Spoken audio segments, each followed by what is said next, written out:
বাসুদেৱতায় নমঃ।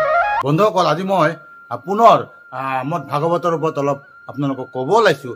মদ ভাগৱত মহাপুৰাণ আৰু মদ ভাগৱত গীতাৰ যি মাজত পাৰ্থক্য আছিল, সেই পাৰ্থক্যটো মই আগৰ ভিডিঅ'তে আপোনালোকক দাঙি ধৰিছোঁ। আজিৰ ভিডিঅ'টোত না এই মদ ভাগৱত মহাপুৰাণ মদ ভাগৱতৰ এই কথা অমৃত এই সৃষ্টিত কোনে কাক প্ৰথমে কৈছিল সেইটোৰ ওপৰত অলপ আপোনালোকক জানকাৰী দিব ওলাইছোঁ। বন্ধুসকল, এই এসময়ত দেৱতাৰো দুৰ্লভ আছিল এই মদ ভাগৱত মহাপুৰাণৰ কথা অমৃত। ইয়াৰ প্ৰমাণ শাস্ত্ৰত আছে যে সুখদেৱ মুনিয়ে যেতিয়া পাণ্ডৱৰ নাতি ৰজা পৰীক্ষিতক তেখেতৰ যজ্ঞত গৈ এই ভাগৱত ব্যাখ্যা কৰাৰ কথা আছিল আৰু ব্যাখ্যা কৰিবলৈ যাবলৈ ওলাইছিল, তেতিয়া ইন্দ্ৰৰ লগতে দেৱতাসকলে স্বৰ্গৰ দেৱতাসকলে আহি অমৃত লৈ আহিছিল তেওঁৰ ওচৰত।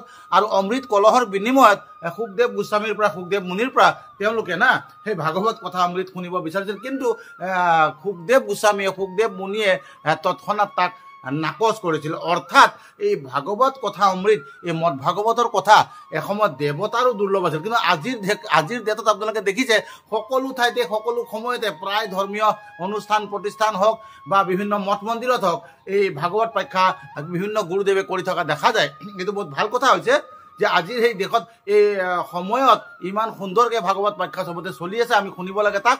এতিয়া এই ভাগৱত মহাপুৰাণৰ কথা অমৃত দেৱতাৰো দুৰ্লভ দুষ্প্ৰাপ্য এই সৃষ্টিত প্ৰথমে কোনে কাক শুনালে সেইটোৰ ওপৰত এই ভিডিঅ'টোত মই ক'ব ওলাইছোঁ। বন্ধুসকল, আপোনালোকে ধ্যান সহকাৰে ধৈৰ্য সহকাৰে শুনিব, জানিব পাৰিব, আনন্দ পাব। এতিয়া বন্ধুসকল, ভগৱান বিষ্ণুৱে না পালনকৰ্তা ভগৱান বিষ্ণুৱে সৃষ্টিকৰ্তা ভগৱান ব্ৰহ্মাক নিজ মুখেদি এই মদ ভাগৱত মহাপুৰাণখন শুনাইছিল। ব্ৰহ্মাই আকৌ তেওঁৰ মানস পুত্ৰ নাৰদক ব্যাখ্যা দাঙি ধৰিছিল আৰু নাৰদে তেওঁৰ প্ৰধান শিষ্য ব্যাসদেৱক শুনাইছিলে।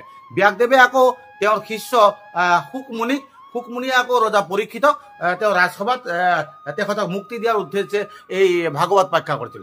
আৰু ৰজা পৰীক্ষিতৰ সেই যজ্ঞত শুকমুনিৰ মুখে